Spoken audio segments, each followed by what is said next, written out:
This is my spice mix. What I have is salt, coriander powder, turmeric powder, chili powder, garam masala, fennel seed powder, black pepper. I have garlic, and I have ginger here. Next, I'm going to add a little bit of mustard oil that gives a good flavor to the chicken. So there you go.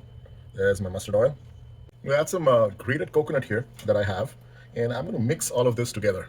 This is how it looks after mixing it all together. And I am going to add a little bit of lime juice to this just so that it gets marinated well, just to add some acidic flavor to it. So I'm going to add a lot of lime juice, and then I will let it marinate for over about 2 to 3 hours at least. All right, let's check the chicken after it's marinated for about 2 to 3 hours. That's how it's going to look. Looks good. Let's move on. Start with some spray oil.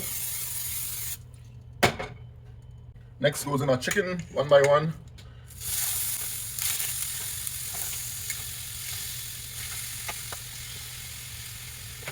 I'm going to throw in some onions. I'm going to throw in some green chilies. Give another round of spray oil on top of it. Now we'll make sure it's all stirred up properly.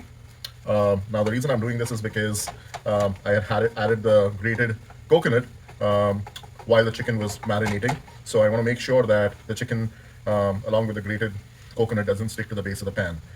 So now that I've given it a nice stir, just make sure we are good to go. I'm going to go ahead and put a lid on it and let it cook for some time. All right, let's check on the chicken. Woo, looks good. It's nice and steamy. It's cooking well. So let's go ahead and add some tomato to this. I'm going to add the tomatoes and then give it a nice stir. I had some leftover marinated sauce. What I did was I added some coconut milk to it. I'm going to go ahead and add this to our chicken, which looks to be cooking pretty good. There you go. That's our chicken. And there in goes the nice coconut milk with all the leftover marinated sauce that we had. I'm going to go ahead and add a little bit of water just to get some decent consistency to the curry. And our chicken looks good, nice and simmering. I'm going to go ahead and add some cilantro to it. There you go. We'll go ahead and stir it up a little bit and just make sure the consistency is good.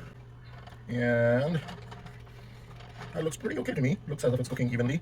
And I can see the grated coconut has mixed well with the coconut milk, and the chicken has been cooking in that nice little coconutty sauce. Finally, I'm just going to add a little bit of salt to taste. I think I'd added less salt at the beginning, and I'm going to mix it all up again and let this thing cook again for about 5 to 10 minutes. And there you go. Looks really good.